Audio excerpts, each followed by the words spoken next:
country girls, those stories you cast like a spell. Let your voice ring, let everyone sing a song for the apple box bells. Sing a song for the apple box bells. Hi, I'm Bruce Coughlan here in Lake Country, in the heart of British Columbia's fruit-growing region. Located in the North Okanagan Valley, Lake Country encompasses a region containing 3 breathtakingly beautiful lakes: Okanagan, Wood, and Kalamalka Lake.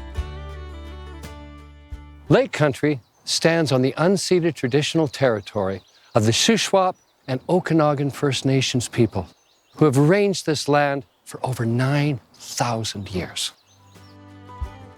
Today, Lake Country is comprised of 4 distinct neighborhood communities: Carr's Landing, Okanagan Center, Oyama, and Winfield. Each community bearing its own unique history of settlement and cultural heritage. Each community inseparably tied to the production of fruit over the past 130 years. Welcome to the Lake Country Museum and Archive in Okanagan Center, a facility that collects, preserves, and displays artifacts, manuscripts, and photographs about Lake Country history. A visit to this charming museum will lend greater insight into the Lake Country district and its colorful past, which, as you can see, revolves primarily around the planting, growing, harvesting, packaging, and shipping of fruit.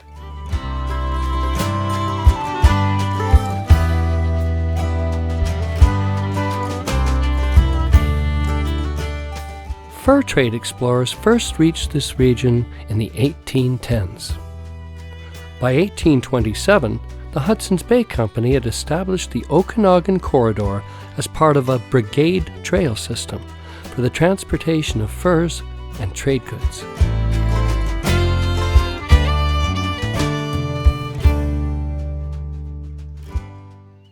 The 1860s marked the introduction of ranching in the Okanagan. Cattle and horses could be grazed on open rangeland, then driven to market via the old Brigade Trail. Over a century and a half later, ranching still plays an active role in the Lake Country community.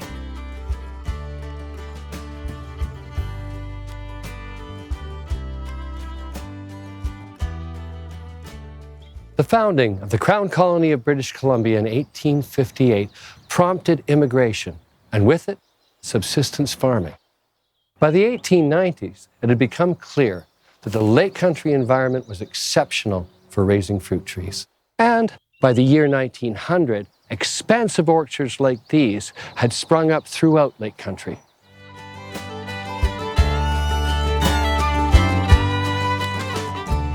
The greatest challenge to growing fruit in an arid climate is access to water.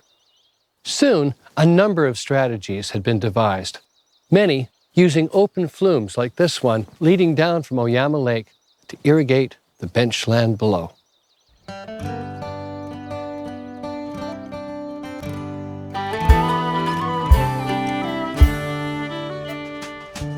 In 1906, a group of settlers living close to the isthmus between Wood Lake and Kalamalka Lake came together to establish a post office. Dr. Irvin, who owned the adjacent property, donated a piece of land for this purpose. Mrs. Irvin, the good doctor's mother, suggested the name Oyama. Mrs. Irvin was fascinated with Prince Oyama Iwao, Field Marshal during the Russo-Japanese War and his dramatic rise up through the ranks of the Imperial Japanese Army.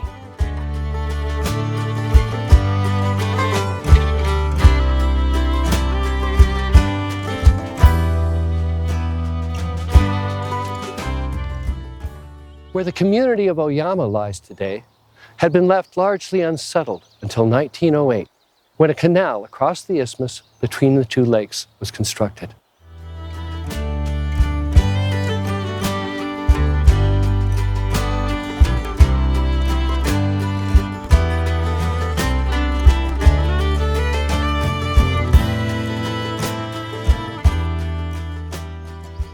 The canal itself allowed for the transportation of people and goods by boat from Coldstream Ranch at the north end of Kalamalka Lake down to the south end of Wood Lake near Winfield.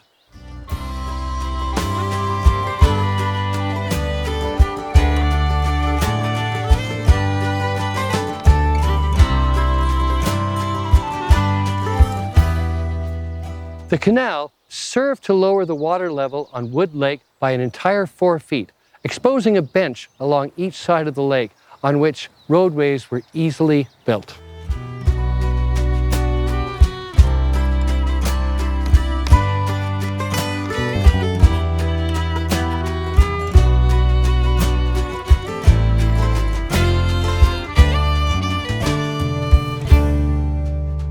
By 1910, the fruit industry in the North Okanagan had begun to take shape, when canneries, like the one that first stood here, were being built, and canned fruit was being shipped to market via steamship.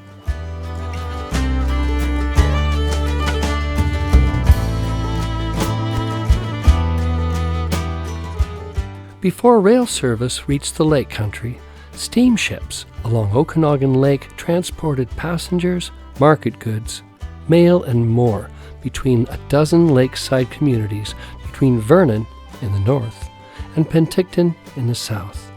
Bolstering economic growth and connectivity, 3 sternwheelers serviced these communities. The SS Aberdeen was the first paddle wheeler on Okanagan Lake, a modern, luxurious steamship that made travel to the South Okanagan possible. The Okanagan Landing Shipyard was built to construct and maintain the Aberdeen and would later serve many steamships. Launched in 1907, the SS Okanagan was owned and operated by the Canadian Pacific Railway. Constructed at Okanagan Landing, it became the second steamship on Okanagan Lake. The SS Sicamous launched from the Okanagan Landing Shipyard in 1914 and traveled from Penticton to Okanagan Landing daily, except Sundays, with 14 scheduled stops along the way.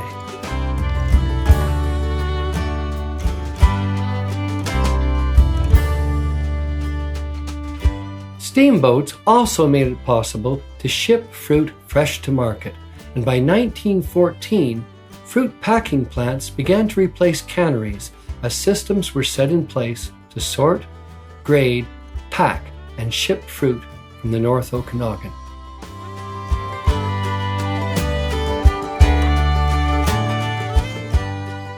During the First World War, many of the region's able-bodied men were called to action, which left packing houses without workers.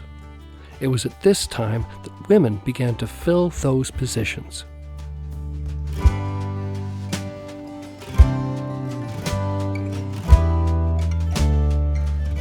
In 1925, the Canadian National Railway opened a line connecting Vernon in the north to Kelowna in the south. The railway traveled down the west side of Kalamalka Lake, crossed the isthmus at Oyama, then along the east sides of Wood Lake and Duck Lake, and on to Kelowna. This new rail service marked the end of the Okanagan steamship era and changed the focus of the fruit industry from Okanagan Centre to Oyama. The railway made it possible to ship fruit fresh to coastal markets, which led to the construction of more packing houses like this one throughout Lake Country.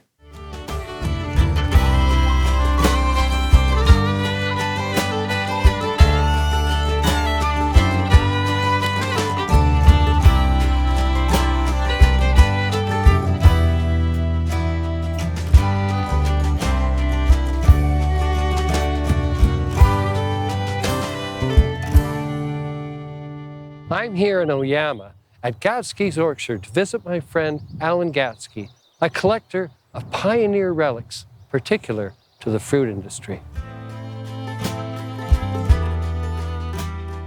This piece of wood was milled from local pine into what the industry calls shook.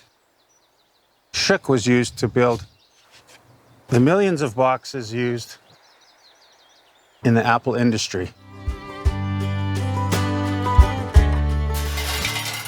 This nail stripper was used to align the nails on the rails so that they can be easily pinched in the fingers and driven to, once to set, second to drive it home to build the boxes. This is a packing cart where the ladies would take the apples, wrap them, and fill the box. When it was ready to go, they would push it off down the conveyor. Once the boxes were packed with apples, they would need a lid to be shipped. This is the jig that would hold the lids while they were being nailed shut.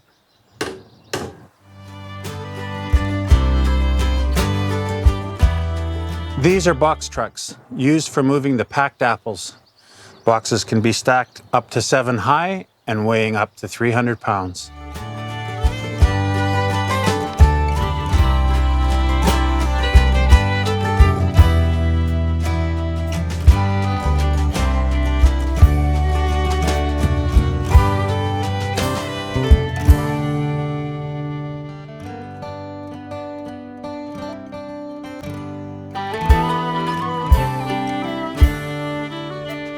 In the lake country, round 1910, when the first crops of apples appeared. With good soil and sun, it didn't take long, there were hundreds of thousands of trees. On packing house floors, the box makers toiled, baling shook into 40-pound crates. So the sorters and graders, packers would labor their way through the late summer days. Sing me your songs, you lake country girls, those stories you cast like a spell. Let your voice ring, let everyone sing a song for the apple box bells. Sing a song for the apple box bells. Then the First World War came, drew off the men, and a great call for labor rang out. And women whose place had once been in the home rose up in an answering shout.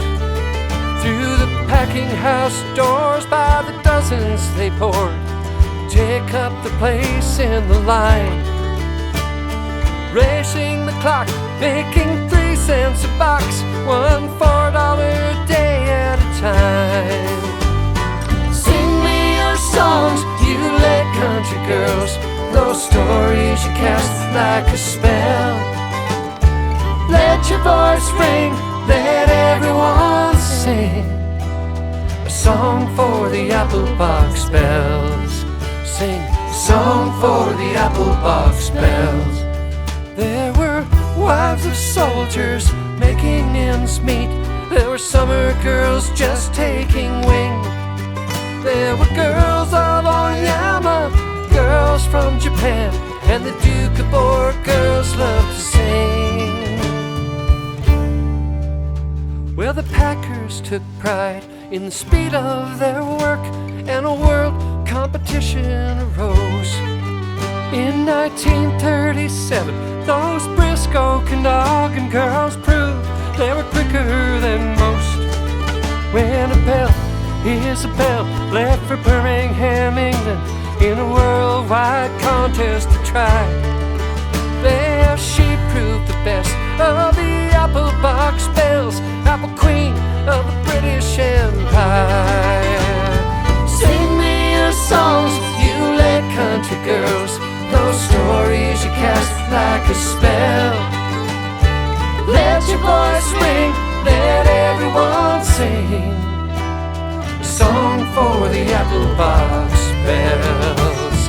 Sing me your songs, you lake country girls, those stories you cast like a spell. Let your voice ring, let everyone sing a song for the apple box bells. Sing a song for the apple box bells.